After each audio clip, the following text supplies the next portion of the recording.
Tonight, Toronto City Council votes to make masks mandatory in public indoor spaces. It's outside of our comfort zone, but it's the right thing to do. It comes after the province ruled out a province-wide mandate. Good evening, I'm Mike Wise. By the middle of next week, you'll need a mask in order to venture into any indoor space in the city of Toronto. And Friday, we're looking at low 30s, feeling like we are in the mid 30s, and that is just going to be the trend. So this is really going to be something to be watching, is the heat. Mike, that is a look at your weather forecast. Now I want to look at something else. No. Oh, yes. I was thinking a forecast like that, I'm just going to take the rest of the week off. Why not? Yeah. Well, you're maybe taking the week off from CBC. I mean, you have been here for over 30 years with us, so you have obviously had an impact on so many lives here at the CBC. And we all wish you so well on this next exciting part of your journey. But it's really important. You know, you've had such an impact on so many people. Everyone came forward wanting to say, well, he taught me this, and Mike Wise taught me this, and I've got this story. We cannot share all of that because it's a 30-minute show, and we have to fit some news in. Yes. This is just a taste of some of your friends and colleagues from the CBC and what they wanted to share about you, Mike Wise. Thank you. Mike Wise taught me. Mike Wise taught me. So Mike Wise taught me. Mike Wise has taught me. Mike Wise taught me. Mike Wise taught me. Mike Wise taught me. What has Mike Wise taught me? Tons. He was one of the first hosts I ever produced on a newscast. He taught me how to work with a host and, you know, have that collaborative process. Mike Wise has taught me that every script can be shorter, every show is better if it ends on a lighter note. Throughout the pandemic, Renee Prue has been dressing up as a panda. Why not? This is 2020. It's never too late for a cup of coffee, and that there's never an inappropriate time to have a conversation about Star Trek. One of the many things that Mike Wise has taught me has been that, you know, there is a difference between Star Wars and Star Trek. One is about beating the man, the other is about being the man, apparently. Mike Wise taught me how to be open to new technologies and curious about different ways of telling stories. He is also one of the best broadcast writers out there, and he is the best teller of dad jokes that I've ever met. Mike Wise taught me how to write actively, how to make my scripts more simple, which he knows I have a difficult time doing sometimes. Mike also taught me some of the best dad jokes that I've ever heard, the most interesting facts about space, and how to just keep calm and cool no matter what's going on. Mike Wise taught me you can swear on TV. Well, tomorrow is the season premiere of Schitt's Creek, the final season for that show. And tomorrow on Q, Tom Power is going to be speaking with a super fan of the show who has organized a convention known as ShitCon. Of course, what do extreme fans of the show call themselves? Shitheads. Can't believe I just got away with saying that on TV. Mike Wise has helped me to become a better reporter and a better anchor, but he also taught me that if you have a rubber reusable coffee cup and it starts to smell like dish soap, that if you cook it in the oven, that smell goes away. Mike Wise taught me that cute animal stories are not hard news.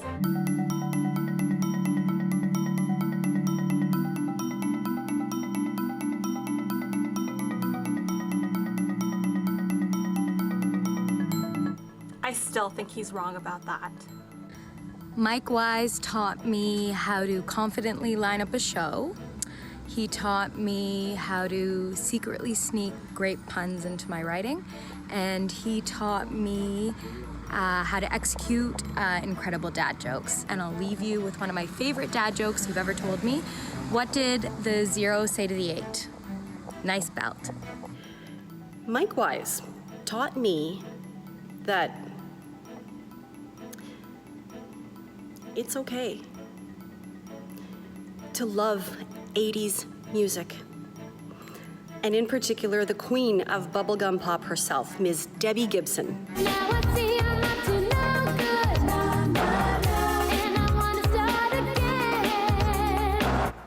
I'm gonna miss the only other person in the newsroom who knows all the words to Debbie Gibson's Only in My Dreams.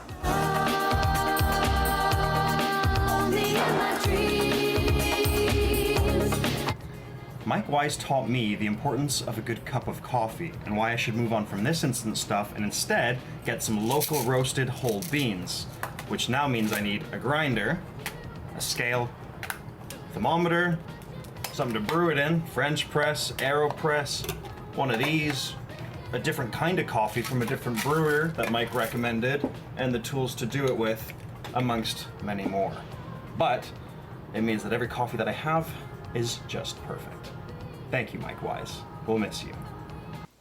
So Mike Wise taught me how to use the smart board on set, and he also taught me, I hope, how to be calm, kind, thoughtful, and just an all-around great person to work with. Thanks, Mike. Mike Wise taught me to be calm under a tight deadline that no story is worth freaking out over, and the importance of a perfect cup of coffee. Thanks, Mike. Good luck in your new gig. We'll miss you. I think it'd probably be better to do a list of things that Mike Wise didn't teach me because, man, that guy, he knows it all. He vetted me, so I learned through that. He trained me, so I certainly learned through that. And he's also just one of those guys in the newsroom that is the most genuine, the kindest, and we're really gonna miss you. Thanks, Mike, and all the best. Hello, Mike. It's Steve Paikin here. You may not remember me, but about 120 years ago, you and I worked together at CBLT. In fact, I think you were a high school student in Brampton at the time. And I remember when I met you, I remember thinking, this guy is going places, and I no doubt will be working for him someday. Well, keep a spot at that wonderful post-secondary institution that you're about to start at, because you never know. I may be knocking on your door for a job sooner than you think. No spoiler alert or anything like that. You just never know. Mike, you have done a great job at CBC, and I look forward to seeing what the next chapter of your life is going to bring. Be well. Mike Wise taught me that you can always reinvent yourself. Mike, when I first knew you, you were the Queen's Park reporter. Then you became the tech expert on TV, and then you're a host. And then there's that email that, oh, you're going to be doing your master's. And shortly after that, like, what? You're going to be a prof full time? But I know you'll be so great as a teacher because you really are a nice guy too, which really does matter in this business. And I've really appreciated having you there in the newsroom, seeing you in your special little coffee system. We'll miss you so much. Congratulations on 32 amazing years at CBC, Mike. I had the privilege of working with you as an EA and moving up to be your producer. And I can certainly say that those journalism students are very lucky to have you as a mentor in their corner. Working with you has been such a foundational part of my years here, and I'm lucky to have done so. And so wishing you all the best in your new chapter and your perhaps more appropriate bedtime. Hi, Mike. It's been great working with you. I find it really hard to believe you've been working at CBC for almost as long as I've been alive. Clearly a testament to how well you've weathered the changes over the last few decades. Best of luck to you in your new career. I'm sure the journalists of the future will be very, very lucky to have you and absorb all of that knowledge that you have to share like a sponge. Good luck. I really wish you the best, and I'm going to miss you a lot, and I know we'll keep in touch. But I'm glad you're going to have some more time with your family with this new role, and just, get to inspire the new journalists that are coming up. But on a more serious note, the one thing that I think I'll really learn and always take from my time working with Mike Wise is that you're never too old to learn new things. Thanks, Mike. So thank you, Mike, for all of your pearls of wisdom, or your pearls of wisdom.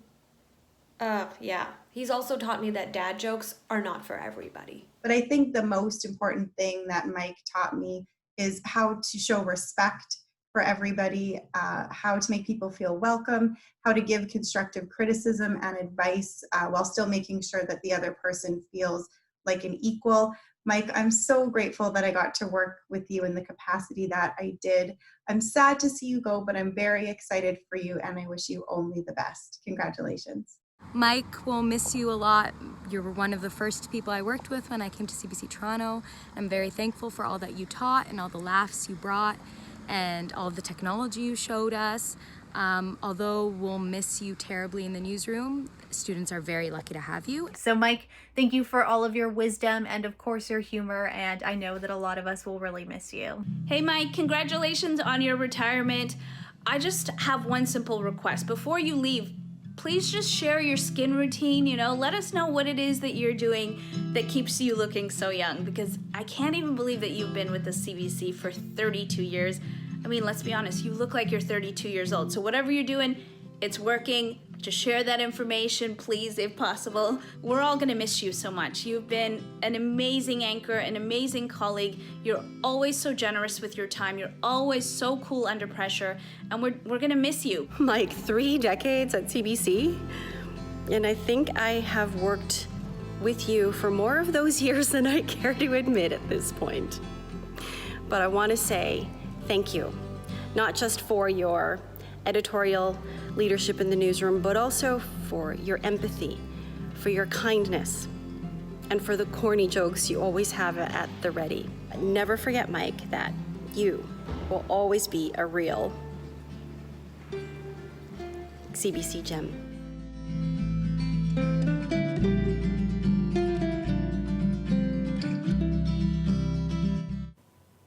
CBC gem, absolutely. Thank you so much. And I know earlier I got a little verklempt earlier today, Mike, when you and I were talking. So I tried to think of something that, I'm actually not going to miss about you.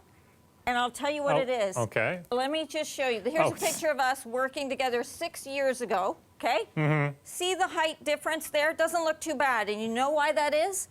I'm wearing 4-inch heels, and then I'm also standing on the highest risers that we have at CBC, and I'm not a short woman. I'm not gonna miss that teetering around with you, Mike, because you are a tall man. We had occupational health and safety miss... in measuring and had to put up railings sometimes, but yeah. I am gonna miss you, and so many of us around here, as you saw, Mike, are going to. I'm certainly gonna miss working with you, Colette, as well. Thank you so much. It's been a joy talking about the weather with you every night as well, and thank you to my colleagues for that wonderful moment. So I guess after the break, it's a moment I've been dreading, one that I never really thought would happen. I'm going to be signing off CBC for the last time before I start a new career in academia. We'll be right back.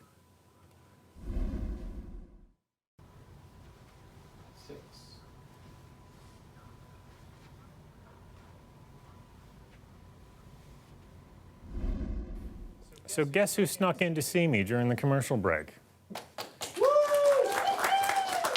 Thank you, everyone. Yeah.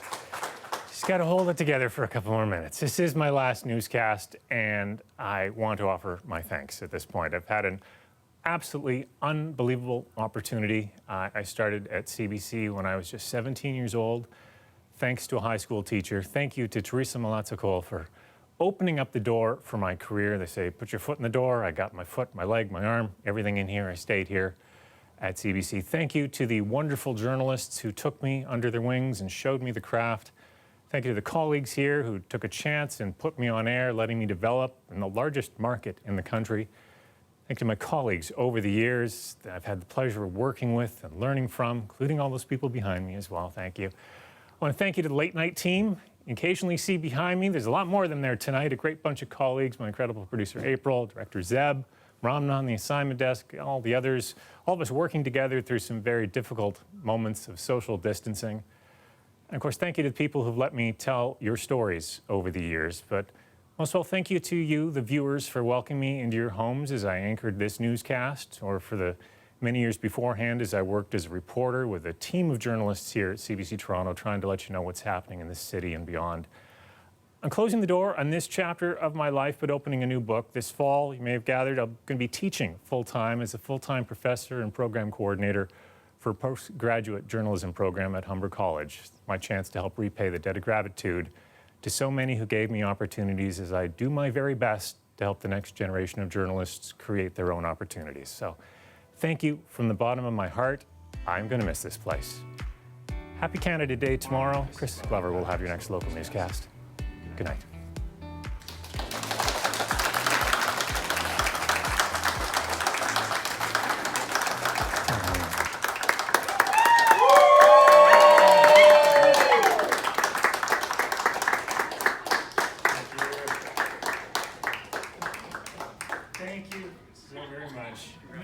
Don't lose it. Okay.